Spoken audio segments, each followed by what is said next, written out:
નમસ્કાર દર્શક મિત્રો, આપ નિહાળી રહ્યા છો N24 ગુજરાતી।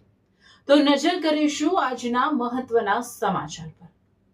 ભરૂચ શહેરમાં સ્થાનિક સ્વરાજ્યની ચૂંટણીઓ પૂર્વે મતદારોનો મૂડ બદલાતો નજરે પડી રહ્યો છે। ખાસ કરીને નંદેલાવ પંચાયત હદમાં આવેલી ગણેશ ટાઉનશીપમાં રહીશો દ્વારા ચૂંટણીમાં વોટ નહીં આપવા સાથે જાહેરમાં વિરોધ નોંધાવી બેનરો લગાવતા રાજકીય પક્ષોમાં ચર્ચા જગાવે છે। આવતી 26 એપ્રિલે યોજાનારી મતદાન પ્રક્રિયા પહેલા જિલ્લામાં રાજકીય માહોલ ગરમાયો છે, પરંતુ આ વખતે મતદારો વિકાસના મુદ્દે વધુ સજાગ બન્યા હોવાનું સામે આવી રહ્યું છે। ગણેશ ટાઉનશીપના રહીશોએ પોતાના વિસ્તારમાં રોડ, રસ્તા અને ગટર જેવી મૂળભૂત સુવિધાઓના અભાવને લઈને સોસાયટીમાં બેનરો લગાવીને વિરોધ નોંધાવ્યો છે। સ્થાનિકોના બેનરોમાં સ્પષ્ટ સંદેશ આપવામાં આવ્યો છે કે પ્રજાની એક જ માંગ, પહેલા કામ કરો પછી જ મત માંગવા આવો। આ વિરોધ ભોલાવ જિલ્લા પંચાયત બેઠક અને નંદેલાવ પંચાયત વિસ્તારમાં રાજકીય ચર્ચાનો વિષય બન્યો છે।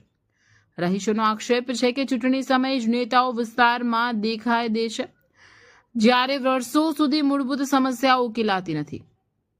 આ કારણે આ વખતે મતદારો પોતાના હક માટે ખુલ્લેઆમ અવાજ ઉઠાવી રહ્યા છે અને જવાબદારી નિભાવવાની માંગ કરી રહ્યા છે। સ્થાનિક સ્વરાજ્યની ચૂંટણી પહેલા ઉભા થયેલા આવા વિરુદ્ધ પ્રદર્શનો રાજકીય સમીકરણોને અસર કરી શકે તેવી શક્યતા વ્યક્ત કરવામાં આવી રહી છે। મતદારોના બદલાતા મિજાજને પગલે ઉમેદવારો માટે આ ચૂંટણી સરળ નહીં રહે તેવી ચર્ચાઓ રાજકીય વર્તુળોમાં તેજ બની છે। આજે ઇલેક્શન આવી રહ્યું છે ત્યારે બધા વોટ લેવા માટે આવે છે। ઇલેક્શન આવે ત્યારે આવે છે, પછી કઈ ફરી ક્યારે આવશો તો બધું જે કઈ ગટર લાઈન પાણીનું બધું કહે છે, પણ 5 વર્ષમાં કશું થતું નથી। નર્મદાનું પાણી છે કચ્છ સુધી પહોંચ્યું, પણ જે નર્મદા કિનારે રહેવાવાળા છે તે અત્યારે કારબા લઈને જ ફરે છે, નથી ગટરની વ્યવસ્થા। પાછળ બી જોઈ શકો છો ગટર લાઈન ખોલી છે અને એવી 10 દિવસથી છે। બાજુમાં રોડ ખોદે છે તે પણ એવું છે। અહીંયા કેટલું ડસ્ટિંગ થાય છે તે કોઈ નેતાને કોઈ પડી નથી। એ લોકો આવે એમની એસયુવી ગાડીમાં આવે છે ફરે છે, અહીંયા લોકો પડે છે, એક્સિડન્ટ થાય કોઈને કઈ પડી નથી। જયારે ઇલેક્શન આવે ત્યારે વોટ લેવા આવી જાય। એટલે હવેથી અમે બહિષ્કાર કર્યો છે, ગટર, પાણી અને રોડનું કામ નહીં થાય ત્યાં સુધી કોઈ વોટ મળે નહીં। કોઓપરેટિવ સોસાયટી લિંક રોડ પર રહીએ છીએ।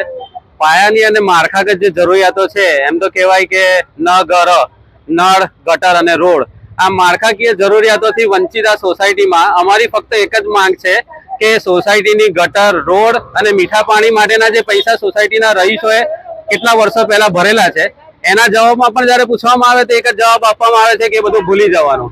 તો અમારી જે પ્રાથમિક જરૂરિયાતો છે, ગટર, દર 3 દિવસ 4 દિવસ થાય એટલે કોઈના ને કોઈના ઘરે ટેન્કર આવે, એ ટેન્કરથી એને ખાડકો ખાલી કરાવવા પડે, એના પૈસા પે કરવા પડે, 1500 રૂપિયા એક વખત ખાલી કરવાના પે કરવાના થાય।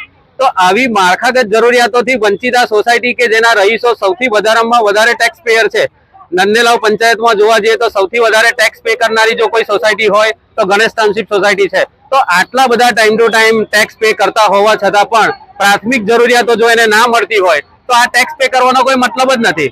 તો અમારી સોસાયટીના રહીશો વતી અમને સત્તાધીશોને ખાલી એટલી જ વિનંતી છે કે અમારી જે પ્રાથમિક જરૂરિયાતો છે એ જરૂરિયાતોને પૂરી કરે। એ પૂરી કરતા અમને બીજો કોઈ પ્રોબ્લેમ છે નહીં જો એ જરૂરિયાતો અમારી પૂરી થઈ જાય। બાકી તાકીદે હમણાં તમે જુઓ તો અમારી સોસાયટીના રસ્તા આજની તારીખે પણ એ જ હાલતમાં છે જે જ્યારે સોસાયટી એસ્ટાબ્લિશ થઈ અને બનેલા હતા તે જ રસ્તા। ઇવન ગટર માટે પણ અત્યારે એ જ વ્યવસ્થા છે। અમે માંગીને થાકી ગયા, રજૂઆતો કરીને થાકી ગયા છે, લેખિત રજૂઆત, મૌખિક રજૂઆત, પંચાયત છે, તાલુકા પંચાયત છે, બધી જગ્યાએ કરતા હોવા છતાં પણ એના આજની તારીખે અમને એના કોઈ રિઝલ્ટ મળેલા નથી। અને જ્યારે વાત આવે ત્યારે ઇલેક્શન વખતે એક વાત આવે, તમે વોટ આપો અમે બધું કરી દઈશું, પછી ઇલેક્શન પતી જાય, હમણાં અમે એમના હાથ જોડે, એ અમને હાથ જોડે, ઇલેક્શન પત્યા પછી અમે એમના હાથ જોડીએ, બસ આ જ પરિસ્થિતિ છે। जो वोट लेवा आवशे तो अमारो एक ज नारो छे के